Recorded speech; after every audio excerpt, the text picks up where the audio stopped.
Jolene here from Home Stitchery Decor, and this video is going to be super shaky, and I'm not even sorry for it. But I just wanted to share with you, I have a huge stack of sales receipts for this last month, and I came up with a few tips here that have kind of helped me keep motivated and grow my business. So I want to just give you a couple of tips here for how to do it for yourself. So I'm going to show you the stack, and then we'll move along.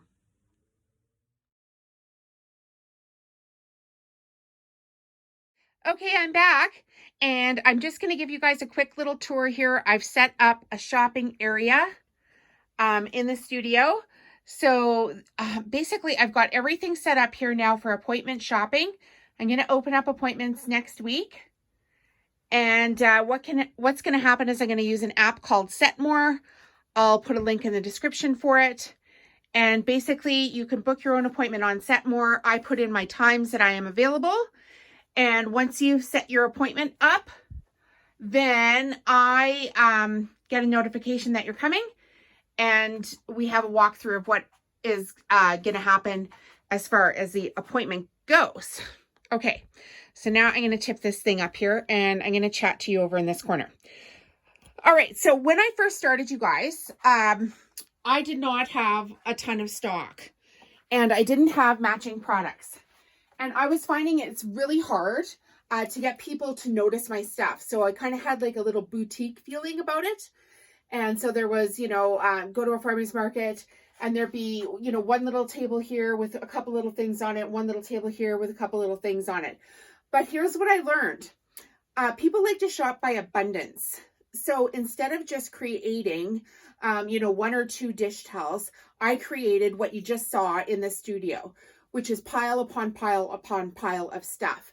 And what happens with this is it triggers people that they should stop and look at this stuff. And the more they stop and spend time in the booth and they get to chat with me, then the more they're like, oh, okay, well, what's this thing? And what's this thing? And, what's this over here? And they're touching and they're feeling, and they're getting to know me on a personal level, and they're getting to know my products.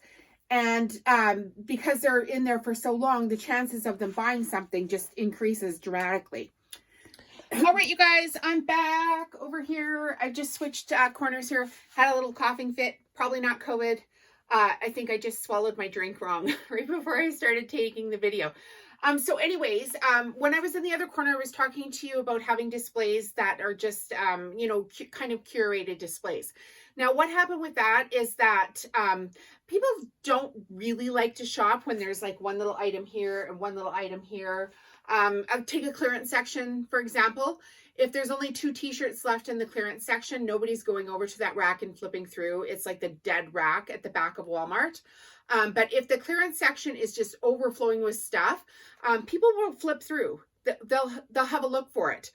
So retailers have figured out that when you have stores that have very curated products, and there's, a suit and a shirt and dress pants, that's for a certain demographic of people. And those are not my demographic. Mine are, they're literally age 55 to 64. I learned this on YouTube, and they're all female. So what happens is they like to shop in stores that are full. They like stores that are full to their ceiling with stuff, just like I do, right? Like I don't walk down the street and go, oh, look at that store, it has nothing in it, and then go into that store and have a look around. I'm like, well, they hardly have anything in that. I'll just keep moving on. So when I first started, of course, I didn't have that much stock, right? So people literally were just moving on, and no fault of their own and no fault of mine. But at that point, I could have just said, okay, enough of this, and I'm going to stop. But because I started learning about the psychology behind it, I decided that instead of just stopping where I'm at because nobody was actually really buying my stuff, I was going to do it more. I was going to make more. I was going to have more colors. I was going to have more products, and I was going to make it better. And I was going to make my displays like really full, and I'm going to put like items together. And then lo and behold, what started happening at the farmers markets, for instance, is I built the booth there.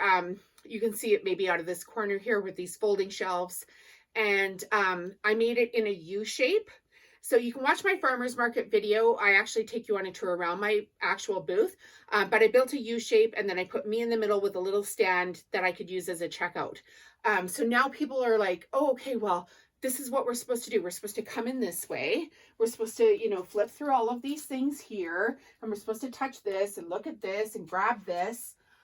Here's one of my newest colors of rugs. I'll just show it off.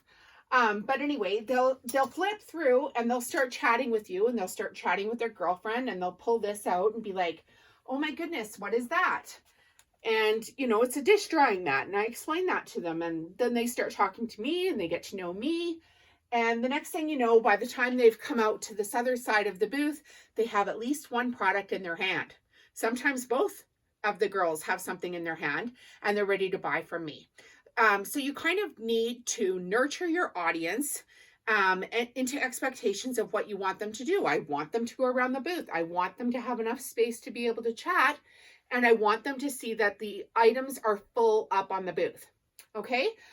So then the other thing I did was I raised my prices, which sounds crazy, but it's true. I did raise my prices. I used to, at the very start, I had my tea towels, if you can imagine, priced at $12.50 a piece.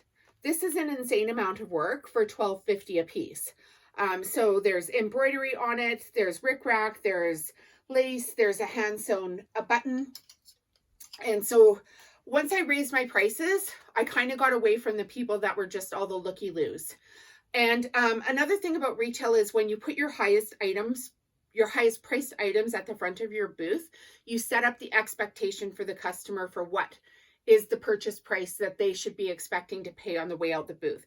So when you're at a farmer's market and somebody walks up to your booth and they go, oh, $25 for a tea towel, or say I have this rug at the front of the booth and it's $140, they go, oh, that's too expensive for me.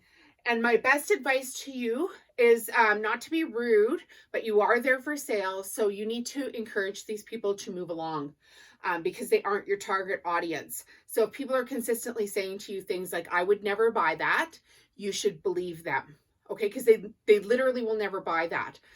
So at the front of the booth, you don't have to say, hey, get out of my booth or move along, or I don't have any time for you. But you can say things like, oh, well, I hope you have a wonderful day. There's something here at the market for everybody, because there literally is.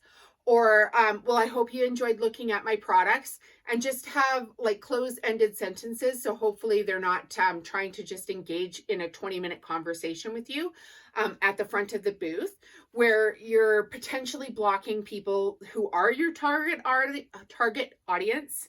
Say that 10 times fast. You're blocking your target audience from coming in. So just, you know, as much as we like to chit chat and everything, you are there for a reason. And the reason is to make money. And the reason is to chat with the people that are in your demographic that you're hopefully going to sell to, and get the naysayers out of the way. So start making a lot of products. Stop talking to the naysayers. Oh, and here's my next cue. Put your logo literally on everything. So I have it on the cards. The cards here, front and back. I have it on the hangers, front and back.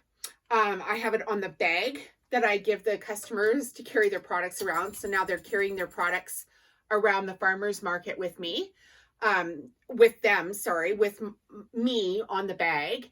And it's also on their invoice. And every time somebody pays with a credit card and I have my square machine out, whether they ask for it or not, if it links up to their email, I always say press send email. If it links up to a text message for them, then I always press text receipt as well. And then the customer is getting my logo. So they learn who I am repeatedly. They're like, oh, it's this girl. Oh, it's this girl. Oh, it's this girl. Because I know you've probably heard this before, but it takes 7 times for people to remember something. So go ahead and do that. And then my last tip of the day is I just want to encourage you guys, every single step of having your own business is hard.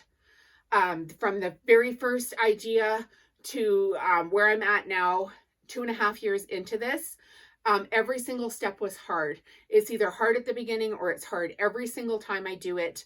But you cannot push through that without learning. And once you learn that every step is hard, then you just pick up whatever step it is, you do the first thing on that step, look at my fear video and the research and training portion of that, so you can overcome your fear and then just keep pushing. So whatever the first step is, if it's designing a logo, you figure out either you're going to learn to design it yourself, so you need to learn the software, you need to learn what size it needs to be on every platform. So if it's on your Etsy banner or your Facebook banner or your Instagram, you'll need to learn that. So just pick the first part of that, each step of every single thing, and do it. And if you have your little book like I recommended, and you write down your steps and then check them off or cross them off or whatever you want to do, then you can look back at that and go, oh my goodness, like a year from now, look at how many steps I completed. Okay, so that's basically it for this week's video. I hope you enjoyed it here. Remember to hit the like button, subscribe to the channel, and hopefully I'll get monetized from it one day. And how exciting is this? I did get Amazon affiliate. And so last month I got a payout from Amazon. It was my first payout ever. It's very exciting. It was $16.29. So if you want the Amazon link, head over to my website. You can just bookmark the link and shop for anything that you get from Amazon, or read through all of my blog posts. And if there's products that you like there, you can click on those links as well. And then basically anytime you shop at Amazon, you're paying me. I don't even know you're doing it. But lo and behold, these things do work. Was it hard to get onto Amazon? It absolutely was. I had to do like 183 steps or something ahead of even applying for it. So just do the steps, link this thing. If it says you need 1,000 subscribers, make sure you have 1,000 subscribers. If it says you need 1,000 page views before you get this, then figure out a way to get your 1,000 page views. So that's it for today. Love you guys.